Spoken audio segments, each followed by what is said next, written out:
시간 함께 보실 하나님의 말씀은 잠언 28장 1절부터 14절까지의 말씀, 우리 한 절씩 교도하여 읽도록 하겠습니다. 악인은 쫓아오는 자가 없어도 도망하나 의인은 사자같이 담대하니라.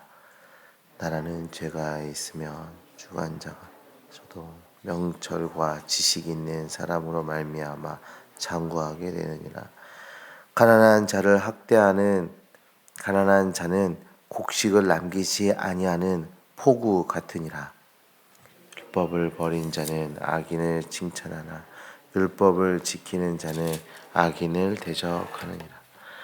악인은 정의를 깨닫지 못하나 여호와를 찾는 자는 모든 것을 깨닫느니라.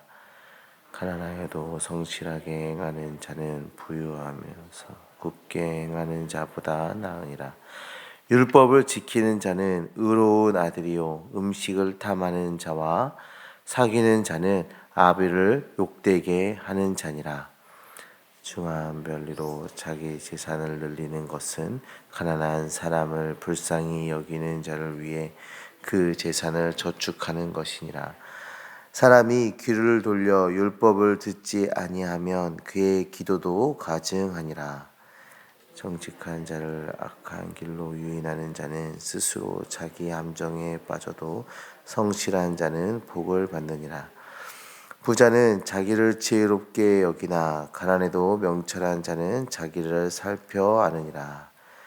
의인이 들게 하면 큰 영화가 있고 악인이 일어나면 사람이 숨느니라. 자기의 죄를 숨기는 자는 형통하지 못하나 죄를 자복하고 버리는 자는 불쌍히 여김을 받으리라. 항상 경외하는 자는 복되거니와 마음을 완악하게 하는 자는 재앙에 빠지리라. 아멘. 오늘 우리가 읽은 이 본문의 말씀에는 크게 세 가지 키워드가 담겨져 있습니다. 먼저는 우리 1절의 말씀을 보시면 악인과 의인의 비교입니다. 1절 말씀을 보시면 악인은 쫓아오는 자가 없어도 도망하나 의인은 사자같이 담대하니라. 악인과 의인의 비교가 나오고 있는데요. 악인의 모습은 어떻습니까? 그럼 불안과 압박 속에 살고 있음을 보여주고 있어요. 우리말 속담에 도둑이 제발 저린다 와 같은 말을 지금 하고 있는 건데요. 악인은 자신의 죄로 인해서 항상 불안해하고 그런 압박을 받아가며 살아간다는 것이죠. 재밌는 말이 쫓아오는 자가 없어도 라는, 참 이 말이 재밌는 것 같아요. 아무도 그 죄에 대해서, 그 악함에 대해서 뭐라고 하지 않아도 스스로가 그것이 불안하고 두려운 겁니다. 그 죄가 드러날까봐 압박을 받고 살아가는 것이죠. 이것이 악인의 삶입니다. 반면에 의인은 어떻습니까? 의인에게는 두려움이란 것을 찾아볼 수가 없습니다. 사자와 같다라고 성경이 묘사해 주고 있는데요. 의인은 담대합니다. 이 담대함은 단순히 그 두려움이 없는 것을 뛰어넘어서 안도와 행복, 평안을 가지고 살아가는 것을 이야기하는 것이죠. 이렇게 극명하게 대조되는 의인과 악인의 삶을 나누는 기준은 무엇입니까? 4절의 말씀입니다. 율법을 버린 자는 악인을 칭찬하나 율법을 지키는 자는 악인을 대적하느니라. 여기에 두 번째 키워드가 나옵니다. 바로 율법입니다. 즉 하나님의 말씀입니다. 성경은 의인과 악인을 구별하는 그 기준이 선한 행실도 또 세상에서 얻는 어떤 성과에 두지도 않습니다. 즉 율법, 즉 하나님의 말씀을 듣고 순종하느냐, 그렇지 않느냐, 이것이 의인과 악인의 차이로 지금 설명해주고 있는 것이죠.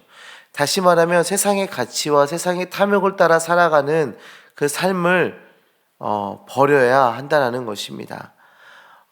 의인은 악인을 대적합니다. 죄와 타협할 수 없는 것이죠. 하나님의 말씀대로 살아가는 하나님의 백성들은 죄와 타협할 수 없는 거예요. 그 죄와 싸우는 겁니다. 하나님의 말씀이라는 그 무기를 가지고, 하나님의 말씀이라는 그 기준을 가지고 죄와 싸우며 살아가는 것이 의인의 삶인 것이죠. 성도님들, 우리는 하나님의 말씀을 사모하며 그 말씀에 따라 살아가고 있습니까?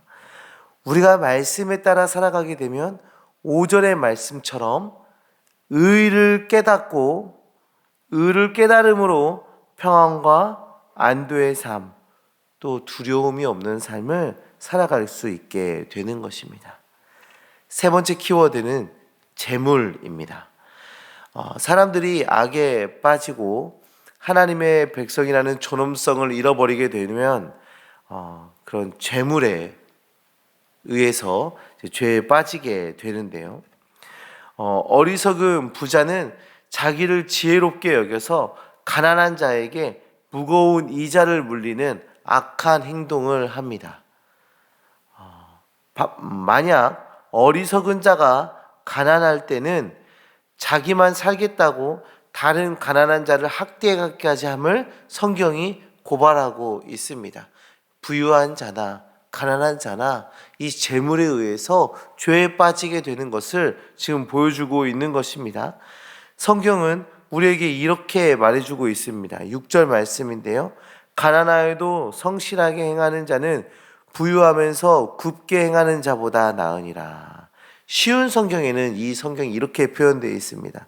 흠 없이 행동하는 가난뱅이가 행실이 삐뚤어진 부자보다 낫다. 율법을 지키고 선한 길을 걷는 하나님의 백성들이 살아가야 할 그 방향성을 잘 제시해 주고 있어요. 비록 이익을 지금 많이 얻을 수 없다 해도 성실하고 정직하게 행동하는 것이 하나님의 백성의 모습, 지혜자의 모습, 의로움의 모습이다라고 말해주고 있는 것입니다. 세상이 말하는 것과 완전히 다른 방법을 말해주고 있지 않습니까? 세상은 무슨 수를 써서라도 부자가 되어야 한다 말합니다. 가난한 자의 것은 더 빼앗고 나는 더 부자가 되어야 한다라고 말합니다.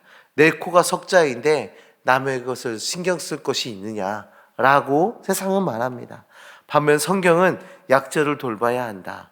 가난한 의인이 낫다라고 말하고 있습니다. 성도님들, 이 말씀은 우리에게 그냥 가난해져라 말하고 있는 것이 아닙니다.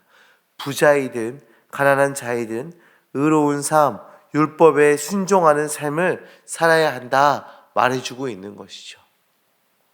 마지막으로 우리 14절을 한번 보겠습니다. 항상 경외하는 자는 복되거니와 마음을 완악하게 하는 자는 재앙에 빠지리라. 여호와를 경외하는 자는 복되다 말해주고 있습니다. 성도님들, 하나님을 경외하는 자의 모습을 하나님의 말씀을 순종하는 것으로 보여집니다. 하나님을 경외하는 자의 모습은 하나님의 말씀을 순종하는 것으로 보여집니다. 하나님을 경외하며 살아가고 계십니까? 그렇다면 우리의 삶에 하나님의 말씀의 열매가 맺어져 있어야 하는 것이죠. 하나님을 경외하십니까? 그렇다면 재물의 욕심보다 하나님의 의가 앞서 있어야 하는 것입니다. 그것이 복된 삶이고 하나님께서 우리에게 제시해 주시는 삶입니다.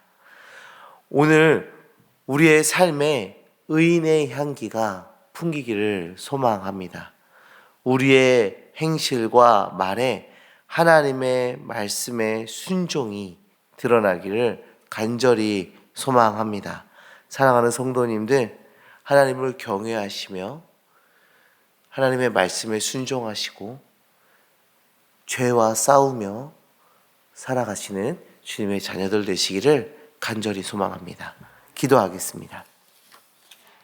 하나님 아버지, 감사합니다. 오늘 또 말씀을 통해서 하나님의 자녀의 그 삶을 다시 한번 생각해 볼 수 있게 하신 것 정말 감사합니다. 주님, 우리가 하나님이 기뻐하시는 의인의 삶을 살아가길 원합니다.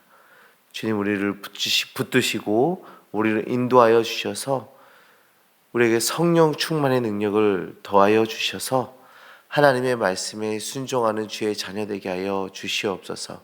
말씀의 열매를 맺어가는 우리 되게 하여 주시옵소서.